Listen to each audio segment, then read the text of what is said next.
호스피스 설교 첫 번째 시간.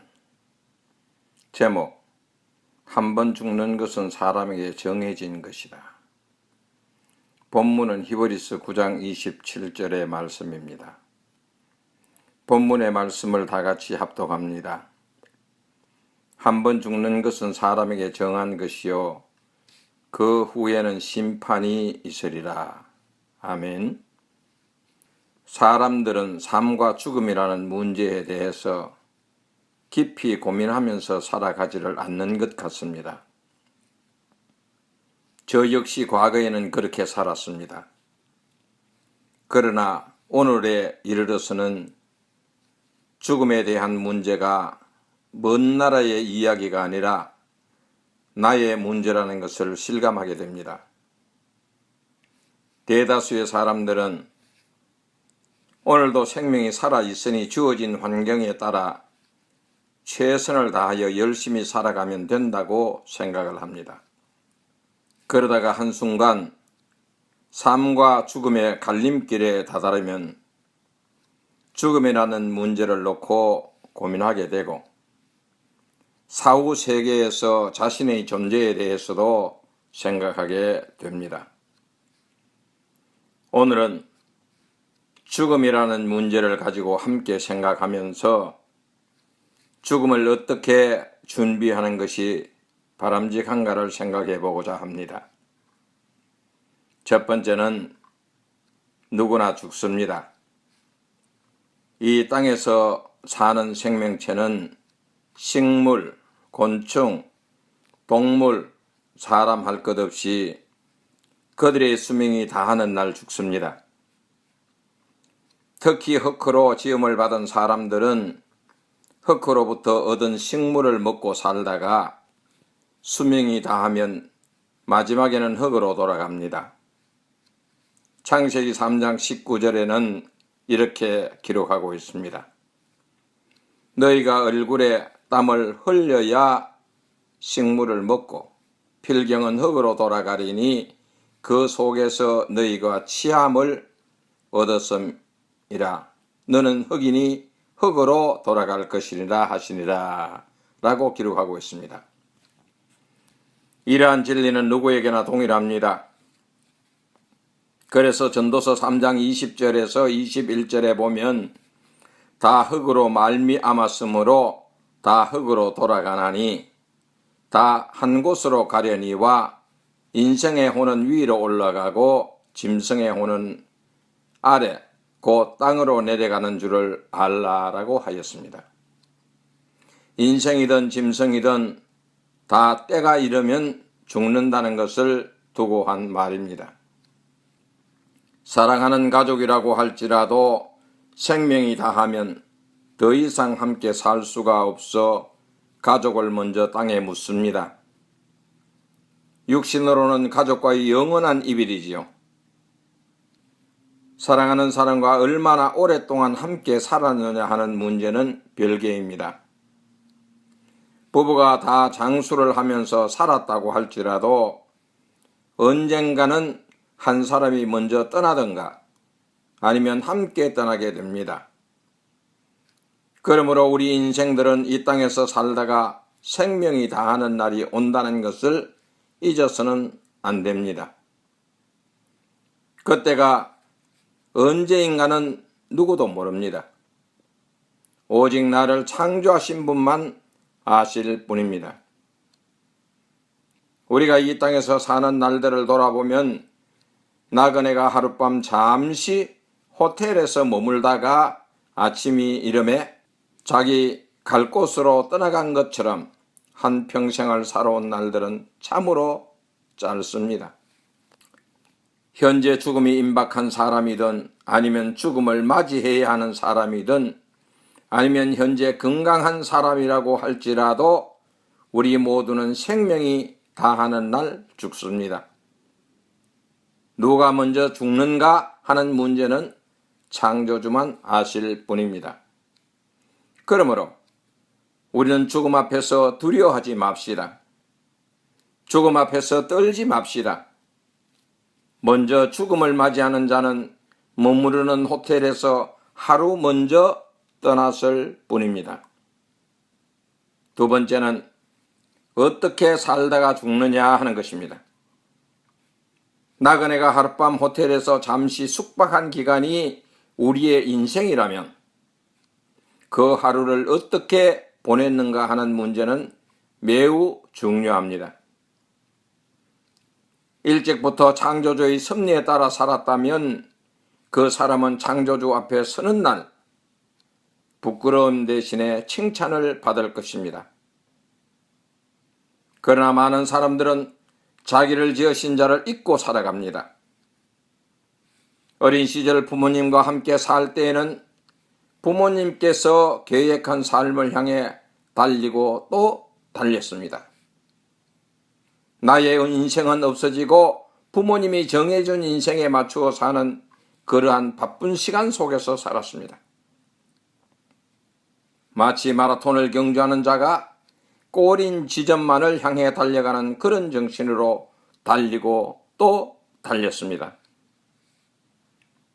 이후 장년이 되어 배필자를 만나고 한 가정을 이루어 오순도순 살아가면서 자기 목표, 자기 발전을 위해 뒤돌아보지 않고 달린 세월이 어느덧 중년의 나이에 접어들었습니다.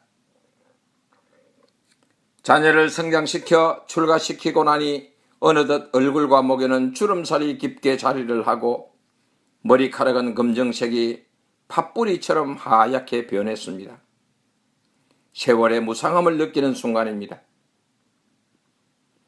지나간 세월을 회상하니 부모님을 기쁘게 한 일과 자신의 육신적인 욕망을 채우는 일에 주어진 시간을 다 사용했습니다. 그로 인하여 취한 명예도, 부도, 권력도, 건강도, 전공 분야의 박사학위도 있지만 하나님 앞에서는 자랑할 것이 못 됩니다. 시간을 투자하여 얻은 것들은 하나님 나라와는 아무 상관이 없는 것들이었습니다. 다만 욕망을 채워 나아가는 과정에서 다른 사람들에게 아픔과 고통을 주었는가 하면 사랑과 위로도 주었지만 이러한 일들은 내 기억 속에서 이제 점차 사라지고 있습니다. 투자한 시간을 통하여 어느 정도 세상의 만족과 기쁨이 있었던 것도 사실입니다. 그러나 지금 창조주 앞에서 내놓을 것을 준비해보지만 아무것도 내놓을 것이 없는 초라한 자신의 모습을 발견하게 됩니다. 잘못 산 인생이라는 것을 비로소 깨닫습니다. 내 남은 인생의 날수가 얼마일까 계수하게 됩니다. 참으로 바쁘게 살았고 곁을 돌아볼 시간도 없이 한 길로 달려왔지만 창조주 앞에 내놓을 것이 있어야 하는데 내놓을 것이 아무것도 없다면 세상을 헛되이 산 것입니다. 창조주 앞에 서는 날이 이제 얼마의 시간만 남아있을 뿐인데 남은 시간 동안 내가 무엇을 해야 할까? 곰곰이 생각하게 됩니다. 여러분, 좌절하지 마세요. 포기하지 마세요. 아직도 당신에게 호흡이 멈추지 않은 상태에 있다면 새롭게 도전할 수 있는 기회가 주어져 있는 것입니다. 하나님께서 당신을 불러가지 않고 생명을 연장시켜 주신 섭리 안에는 당신이 회개하고 돌아오기만을 간절히 기다리고 계시는 것입니다. 이사야 선지자에게 하신 말씀이 그 증거가 됩니다. 여호와께서 말씀하시되 오라 우리가 서로 변론하자. 너희 죄가 주홍 같을지라도 눈과 같이 희어질 것이요 진홍같이 붉을지라도 양털같이 되리라. 이사야서 1장 18절의 말씀입니다. 이제 당신의 남은 시간은 하나님과 변론할 수 있는 시간입니다. 변론하는 과정에서 살아온 지난날을 꼼꼼하게 살펴볼 시간입니다. 잘못이 있다면 호흡이 멈추기 전에 회개합시다. 그리고 남은 시간을 어떻게 보내야 할까를 하나님께 질문하고 응답을 듣는 시간으로 충당하시기를 바랍니다. 세 번째는 죽음 이후에는 심판이 있습니다. 오늘 본문에서도 한 번 죽는 것은 사람에게 정한 것이요 그 후에는 심판이 있으리라고 하였습니다. 이 심판은 죽음 이후에 받는 심판입니다. 이 땅에서 육체라는 옷을 입고 살아갈 때 예수 그리스도를 영접했느냐 아니면 거부했느냐 여기에 대한 심판이 있습니다. 예수 그리스도를 영접하고 살았다면 영생에 이르겠지만 그렇지 못할 경우는 영벌에 들어갑니다. 다시 말하면 지옥입니다. 다음으로 예수 그리스도를 영접하고 살았다 할지라도 어떻게 살았는가 하는 문제는 매우 중요합니다. 칭찬과 상급의 문제가 따르기 때문에 심판은 엄중합니다. 많은 그리스도인들이 여기에서 부끄러움을 당할 것 같습니다. 저 역시 이 문제에서 자유롭지 못합니다.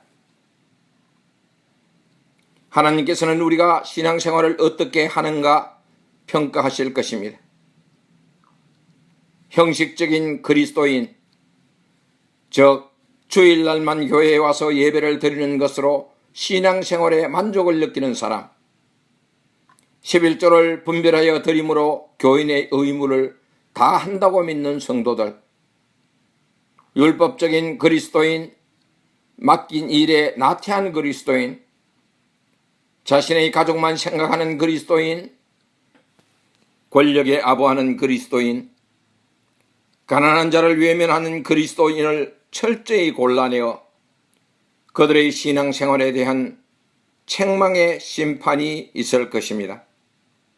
바울은 고린도 교회에 편지한 내용에서 이러한 사실을 분명히 밝히고 있습니다. 고린도후서 5장 10절의 말씀입니다. 우리가 다 반드시 그리스도의 심판대 앞에 드러나 각각 선악간에 그 몸으로 행한 것을 따라 받으려 함이라. 여러분 어떻게 하시겠습니까? 지금 여러분 중에는 병상에 계신 분들도 있을 것이고 여행 중인 사람도 있을 것이고 직장 혹은 개인의 사업장에서 일을 하시는 분들도 있을 것입니다. 저는 목사로서 여러분들에게 꼭 권하고 싶은 말씀이 있다면 하나님께서 당신을 사랑하신다는 것입니다. 지금도 호흡을 중단시키지 않고 살아가게 하시는 것은 그동안의 잘못된 삶을 청산하고 남은 생애 동안 말씀대로 따라 살 수 있도록 하시기 위한 배려라고 봅니다. 여러분 이제 자신의 삶을 정리합시다. 죽고 사는 것은 하나님의 권한 아래에 있습니다. 일찍 죽고 늦게 죽는 것이 문제가 아니라 내가 죽어 영생에 이를 수 있는가 하는 것이 더 큰 문제입니다.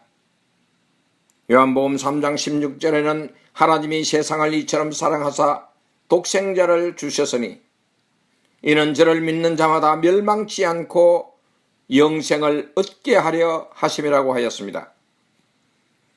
우리 모두는 영생에 들어가는 것이 우선입니다. 이 설교를 청취하는 모든 분들이 예수님을 믿고 영생에 이르기를 축원합니다. 지금도 당신의 마음에 구원의 확신이 없다면 마음을 활짝 여시고 예수 그리스도가 당신의 구원자라는 사실을 고백하십시오. 그리고 믿고 의지하십시오. 성경에 기록된 말씀에 귀를 기울이시고 그분의 세미한 음성을 듣도록 노력하세요. 그리고 지금까지 당신의 마음에 인색하여 닫혀진 부분들이 있다면 덕과 실을 따지지 마시고 하나님 나라 확장을 위해 과감하게 실천에 옮기세요. 하나님께서는 당신의 그러한 마음 받으시기를 원하십니다. 지금 나에게 주어진 모든 환경이 하나님 나라 확장을 위해 주어진 것이라 생각하면 더 큰 은혜가 넘칠 것입니다. 그것이 지식이든 재물이든 명예이든 건강이든 봉사이든 따지지를 마시고 마지막 하나님께 헌신 봉사할 수 있는 기회로 삼으세요.